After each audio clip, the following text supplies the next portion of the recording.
C'est l'heure de l'actualité sur la 7. Mesdames et messieurs, bonsoir et bienvenue. Au sommaire, sécurité routière, l'opération de contrôle du port de casque par les passagers à dos de moto a réellement débuté. Nous étions sur le terrain ce matin pour constater les faits. Le compte rendu à suivre dans cette édition. Puis, bonne nouvelle dans le domaine de la santé, le programme de prise en charge de la mère et enfant Wezu s'étend désormais aux mineurs enceintes sous dérogation. Bien que ce ne soit pas la cible initiale, nous en parlerons. À l'international, la CEDEAO n'aura pas qu'à affronter des militaires si le recours à la force se révélait finalement être la dernière des options pour établir l'ordre constitutionnel au Niger. La population se dit également prête à prêter main forte aux forces de défense et de sécurité du pays. Vous le verrez tout à l'heure. Puis au Zimbabwe, alors que le climat politique reste tendu à quelques jours des prochaines élections, la commission électorale du pays promet la tenue des scrutins dans les conditions optimales, un engagement remis en cause par l'opposition politique du pays. C'est tout pour le sommaire de ce soir. Restez avec nous, le développement, c'est tout de suite. Soutenir et stimuler la croissance des TPME, c'est l'objectif de diverses actions entreprises par les autorités togolaises. Promise Pomebe revient sur ces réformes qui créent un environnement favorable à l'épanouissement des TPME et c'est au travers de la voix de Kofi Clégué. Les autorités togolaises accompagnent les très petites et moyennes entreprises TPME. Ces dernières, de par leur potentiel, jouent un rôle crucial dans le développement économique et la création d'emplois. Grâce à des initiatives aussi ambitieuses les unes que les autres, le pays veut soutenir et stimuler la croissance des TPME. L'une des mesures phares dans ce processus est le renforcement des mécanismes d'aide aux TPME. Ce dernier vise à élaborer et à mettre en œuvre des plans d'accompagnement spécifiques pour les dites structures. L'objectif reste celui de faciliter l'accès au financement, mais également l'accès aux terres. La modernisation du Code du travail, la décentralisation de l'État, la réforme de la réglementation numérique et celle de la législation environnementale représentent des réformes significatives visant à consolider les outils d'appui aux TPME. Base du tissu économique, les TPME représentent plus de 90% des unités économiques du Togo. Elles créent environ 60% des emplois et leur apport à l'économie nationale est estimé en moyenne à 40% du produit intérieur brut PIB. Ceci révèle une fois de plus l'importance de la nouvelle charte dont l'objectif est de mieux accompagner la transformation structurelle de l'économie. Nous parlons santé à présent, jusque-là destiné aux femmes enceintes. Le programme d'accompagnement des femmes enceintes et des nouveau-nés s'est ouvert aux mineurs. Qu'est-ce que cela sous-entend concrètement? Comment cela va-t-il fonctionner? Élément de réponse dans ce reportage de Nadège Arlija. Le programme Wezu s'élargit aux mineurs enceintes, ce qui veut dire que même les jeunes filles de moins de 18 ans se retrouvant avec une grossesse peuvent à présent bénéficier de ce programme propre aux femmes enceintes au départ. Cette prise en charge a d'ailleurs commencé il y a de cela 2 ans, en 2021. Aujourd'hui, en 2023, après une durée de 2 ans, cet élargissement a permis à 11 115 mineurs enceintes de se faire accompagner par le projet. Cette décision est une dérogation au principe initial du projet en question. Toutefois, les autorités en charge mettent l'accent sur le fait que ceci ne doit aucunement être pris comme un encouragement pour se livrer aux actes qui puissent entraîner la grossesse. Le projet Wezu, pour rappel, intervient dans l'amélioration des conditions d'accompagnement des femmes enceintes depuis la notification de l'état de la grossesse jusqu'à l'accouchement. C'est en général un projet d'accompagnement de la femme enceinte et du nouveau-né. Tout autre sujet, les autorités togolaises ne ménagent aucun effort pour assurer la sécurité dans les opérations de transactions électroniques. Garantir des opérations simples, pratiques et en toute sécurité, c'est la motivation derrière l'adoption puis la récente modification de la loi sur les transactions électroniques. Les détails. Pour plusieurs opérations, transactions ou encore projets sociaux, l'on opte de plus en plus pour les voies électroniques. La plupart des transactions monétaires au Togo se font à travers le mobile. Les autorités, dans la perspective de garantir la sécurité et assurer la bonne marche des opérations, réunissent les moyens pour un environnement électronique sain. La loi sur les transactions électroniques offre des niveaux de sécurité appropriés pour les opérations à travers la mise en place de la preuve électronique et de la signature électronique sécurisée. Cette dernière crée également un environnement propice au commerce électronique et facilite la dématérialisation des formalités administratives. Face à l'évolution de plus en plus rapide que connaît le secteur et les nouvelles menaces auxquelles sont exposés les utilisateurs, la réglementation sur les transactions électroniques a subi des modifications pour s'adapter aux nouvelles réalités. L'actualisation du cadre juridique vise à le rendre favorable à la transformation digitale, au développement du commerce électronique, aux transactions entre les entreprises et les consommateurs. Elle permet aussi aux entreprises et administrations de proposer des services innovants en ligne en toute sécurité. Les prestataires de services devront se conformer aux règles de confiance et à la réglementation qui sera bientôt mise en place pour le cachet électronique et le coffre-fort numérique pour ainsi offrir aux consommateurs une expérience davantage simplifiée, pratique, fluide et sécurisée. Une étape capitale pour la mise en œuvre de la stratégie Togo Digital 2025 visant à accélérer l'inclusion sociale et le développement économique par le numérique. À partir de ce jeudi matin, les passagers à dos de moto sans casque sont empêchés de circuler à Lomé. Les agents de force de sécurité sont positionnés aux différents carrefours de la capitale pour surveiller et assurer le strict respect de cette nouvelle disposition. Le compte rendu de Bernard Canvi et de Alain Akoucha. Depuis ce jeudi, les passagers devront désormais mettre un casque de protection en circulation sur les engins à deux roues au même titre que les conducteurs. En effet, la mesure évoquée il y a quelques semaines est officiellement entrée en vigueur. Le constat est réel sur plusieurs boulevards et rues de la ville de Lomé où les agents de sécurité déployés contrôlent et interpellent tous les passagers des engins à deux roues qui n'ont pas de casque. Ce matin, les autorités nous ont interpellés pour dire que les clients aussi doivent porter casque obligatoire. Donc, ils nous ont arrêtés, nous ont sensibilisés pour 30 minutes et après ils nous ont dit de partir. Que ça doit prendre en vigueur le lundi prochain. Que si tu as remarqué un client et il n'a pas porté casque, donc tu auras des sanctions. Ils nous arrêtent pour nous demander, pour nous exiger à ce que nos clients portent des casques. Bon, je ne sais pas quoi. C'est à nous, ils font le mal en fait. Le client, il descend de la moto et puis il part. Mais toi, moi qui ai pris la moto sous campé, je suis obligé d'amener l'argent au propriétaire. Si on nous demande, tel que l'agent de sécurité nous dise que d'exiger, si quelqu'un ne porte pas le casque, de passer le laisser. Quand est-ce que toi, tu vas trouver l'argent de la moto et ramener quelque chose à la maison? La mesure a démarré au grand déplaisir de certains passagers. Il y a des maladies qui circulent. Il n'est pas possible de partager un même casque avec tous les clients. Tout le monde a peur des maladies.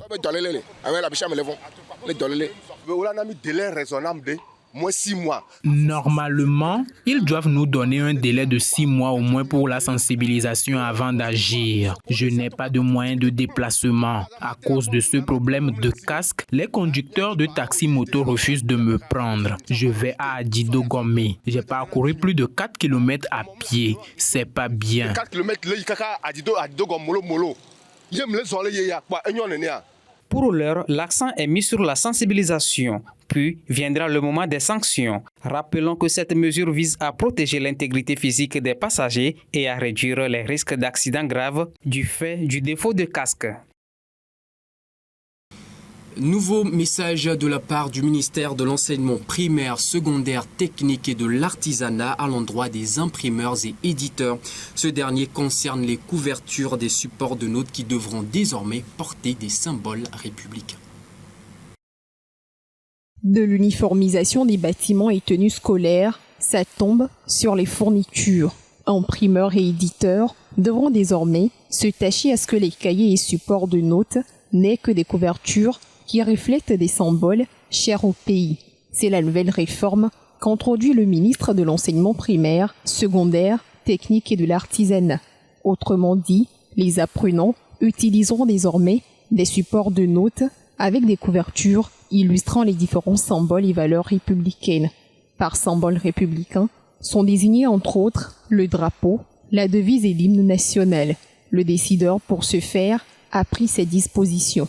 Le ministre des Droits de l'Homme restera ouvert pour informer comme il faut les éditeurs et imprimeurs à propos des symboles indiqués. Ainsi, sur toute l'étendue du territoire, tout support qui devra être produit pour servir aux élèves portera de ces signes, le but étant de renforcer l'état de droit, consolider le tissu social et favoriser une croissance partagée à travers la promotion du vivre ensemble et la paix. Décision prise quitte aux parents de savoir quel choix faire dorénavant pour leurs enfants, aux élèves eux-mêmes de s'y adapter et ensuite aux imprimeurs de s'y conformer. Vrai que pour l'heure aucune date n'a été indiquée quant à la mise en application stricte de ces mesures, mais c'est un message porté par une note ministérielle signée le 14 août 2023. La situation au Niger préoccupe toujours la communauté internationale et les institutions de la sous-région. Face à la menace de la CEDEAO, l'Union africaine, quant à elle, annonce se désolidariser de l'institution et s'oppose à une intervention militaire au Niger. Le compte rendu de Harold Messan-Ado. Alors que la situation au Niger stagne depuis plusieurs semaines et que la communauté internationale multiplie les appels à rétablir Bazoum au pouvoir, des divergences semblent apparaître au sein des institutions africaines. En effet, alors que la junte militaire à la tête du Niger depuis le coup d'État du 26 juillet ne flanche pas face à la CEDEAO, cette dernière a déjà imposé des sanctions économiques au pays, menacé de faire usage de la force et a annoncé l'activation de son bras armé. Face à ces déclarations, les réactions ont été diverses au sein même de l'institution et au niveau international. Dans ce contexte, le Conseil Paix et Sécurité, CPS, de l'Union africaine, UA, a tenu une réunion le 14 août dernier à Addis Abeba. Alors que les pays membres discutent toujours du communiqué final qui sera diffusé, certains des diplomates qui se sont exprimés chez Radio France Internationale, RFI, et le journal Le Monde ont révélé que l'Union africaine s'oppose à toute intervention militaire de la CEDEAO. Selon ces derniers, les pays d'Afrique australe et d'Afrique du Nord se disent vent debout contre toute intervention militaire et les pays d'Afrique centrale expriment eux aussi leur désaccord. Alors que les chefs d'état-major de la CEDEAO se réunissent ces 17 et 18 août au Ghana pour discuter de la marche à suivre, il ne reste plus qu'à attendre le communiqué de l'Union africaine et les conclusions de cette nouvelle réunion pour savoir si intervention militaire il y aura au Niger. Toujours au Niger, la population du pays compte bien répondre présent en soutien à la junte militaire au pouvoir si éventuellement la CEDEAO mettait en exécution sa dernière option pour établir l'ordre constitutionnel au Niger, qui est celle de l'intervention militaire. En tout cas, c'est ce qui ressort de l'avis de certains citoyens recueillis dans le reportage qui suit. Une scène de classe à Niamey, 3 semaines après l'arrivée d'une junte militaire aux affaires. L'école fonctionne dans un climat plutôt bon enfant, alors que les habitants de la capitale vaquent à leurs occupations. Seule incertitude, l'intervention militaire éventuelle de la CEDEAO.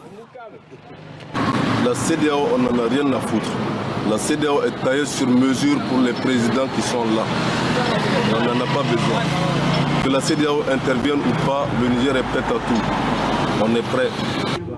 Face à la menace de la CEDEAO, les habitants de Niamey appellent au recrutement massif de volontaires.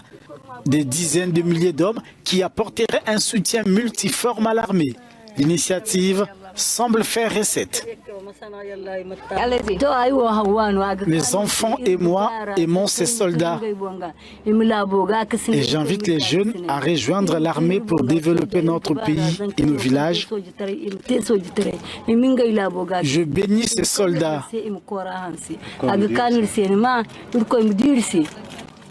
Pour l'heure, la voie du dialogue et de la diplomatie semble privilégiée, même si la CEDEAO organise jeudi une réunion qui doit se pencher sur les modalités d'une possible intervention armée au Niger. Nous quittons à présent le Niger pour le Sénégal. L'état de santé de l'opposant Ousmane Sonko préoccupe les membres des patriotes sénégalais pour le travail, l'éthique et la fraternité, le PASTEF. L'opposant serait de plus en plus mal en point depuis son arrestation le 31 juillet dernier. Il se serait d'ailleurs opposé à toute forme de soins médicaux. Les détails. Depuis quelques années, l'état de santé du chef de l'opposition sénégalaise Ousmane Sonko se détériore, a alerté son parti, les Patriotes sénégalais pour le travail. En grève de la faim depuis sa mise en détention le 31 juillet, Sonko aurait refusé de recevoir toute forme de soins médicaux au cours des 5 derniers jours, a annoncé le PASTEF dans un communiqué mercredi. Cette situation jette le discrédit sur les institutions, cultive et entretient la haine et le ressentiment, poursuit la note. Pour rappel, le 6 août, le PASTEF avait déjà annoncé l'hospitalisation d'urgence de l'opposant, tenant le président Macky Sall et son régime pour responsables. Ousmane Sonko, accusé entre autres d'atteinte à la sûreté de l'État, estime être victime de l'instrumentalisation de la justice par les autorités pour l'empêcher de se présenter aux prochaines élections de 2024. Selon la presse locale, il aurait été radié des listes du fichier électoral. En République démocratique du Congo, ce jeudi, 3 fonctionnaires responsables de la protection des espaces sauvages dans le pays ont été déclarés inéligibles à l'entrée aux États-Unis. Ils seraient impliqués dans des actes de corruption importants. Les détails. L'ex-directeur général de l'Institut congolais pour la conservation de la nature, Cosma Wilangula, a été placé ce mercredi sur la liste américaine de sanctions. Wilangula et 2 autres anciens responsables de cet organisme public de la République démocratique du Congo sont interdits d'entrer aux États-Unis. Les fonctionnaires sont accusés d'avoir abusé de leur position de responsable de la protection des espèces sauvages en s'impliquant dans le trafic de chimpanzés, de gorilles, d'okapis et d'autres espèces sauvages protégées en RDC. Selon le département d'État américain, le trafic a été fait vers la République populaire de Chine en échange de pots de vin. Après 16 ans à la tête de l'ICCN, Cosma Wilangula a été suspendu de ses fonctions par la ministre de l'Environnement, Eve Bazaiba, pour mauvaise gestion en août 2021. La même mesure de suspension avait également été prise contre tous les membres du conseil d'administration de l'Institut. Depuis, des nouveaux dirigeants ont été nommés par les autorités à la tête de cet organisme public chargé de la gestion des parcs nationaux en République démocratique du Congo. Et il y a également cette actualité politique au Zimbabwe. Après d'une semaine des élections, la commission électorale du pays s'est engagée et promet des élections harmonisées et transparentes. Un engagement remis en cause par les partis politiques de l'opposition au vu des multiples restrictions imposées à leur endroit. La commission électorale du Zimbabwe promet des élections harmonisées. L'engagement a été pris par sa présidente lors d'une communication devant les observateurs internationaux. Priscilla Chingumba a présenté notamment les résultats du recensement électoral. Les Zimbabwéens sont attendus aux urnes le 23 août pour le double scrutin présidentiel et législatif. Les opérations ont permis d'enregistrer de nouveaux électeurs et d'actualiser le fichier électoral. Plus de 450 000 personnes ont été inscrites au cours de l'exercice, ce qui porte à 6 623 511 le nombre total d'électeurs pour les prochaines élections. Malgré les assurances, l'opposition émet des doutes sur la tenue d'un scrutin transparent. Alors que le contexte politique dans le pays est teinté de suspicion, la commission électorale brandit l'indépendance que lui confère la loi suprême. Dans ces opérations, la commission électorale du Zimbabwe n'est pas influencée par le gouvernement, des individus ou d'autres organisations, comme on l'a parfois prétendu. L'article 235 de la Constitution du Zimbabwe garantit l'indépendance de la commission. Je voudrais vous informer que la commission est prête à organiser des élections harmonisées en 2023. Autre engagement, celui du parti au pouvoir, la ZANU-PF, a promis de ne pas mobiliser l'armée contre des manifestations éventuelles en lien avec le scrutin. En Libye, les milices de Tripoli devront faire l'effort pour enterrer la hache de guerre. C'est le message qui leur a été adressé ce jeudi par Abdul Hamid Deiba, le premier ministre reconnu par la communauté internationale. Le compte rendu de son intervention dans ce reportage. Le premier ministre du gouvernement libyen reconnu par la communauté internationale hausse le temps. Abdul Hamid Deiba a appelé les milices de Tripoli à enterrer la hache de guerre. Il s'exprimait jeudi dans la capitale libyenne devant les anciens. Une intervention qui fait suite au combat entre deux milices rivales de la capitale qui ont fait 55 morts et 146 blessés. Je vous dis que si les milices rivales ne se calment pas et n'acceptent pas une solution pacifique, il y aura d'autres décisions les concernant. Que se passe-t-il? Chaque jour, elles sèment des troubles dans la rue. Chaque jour, elles provoquent des affrontements. Chaque jour, les gens sont terrorisés. La vie des populations n'est pas un jeu. Nous prendrons d'autres mesures contre elles. Nous devons être sévères. Après la fusillade de lundi qui a duré 24 heures, la présence des forces de sécurité libyennes a été renforcée dans les rues de Tripoli, alors qu'un cessez-le-feu a permis un retour au calme. C'est donc tout pour l'actualité de ce soir. Mesdames et messieurs, merci à vous de nous avoir suivis. Retrouvez l'intégralité de cette édition sur nos différents comptes sur les réseaux sociaux ainsi que sur YouTube. D'ici là, portez-vous bien.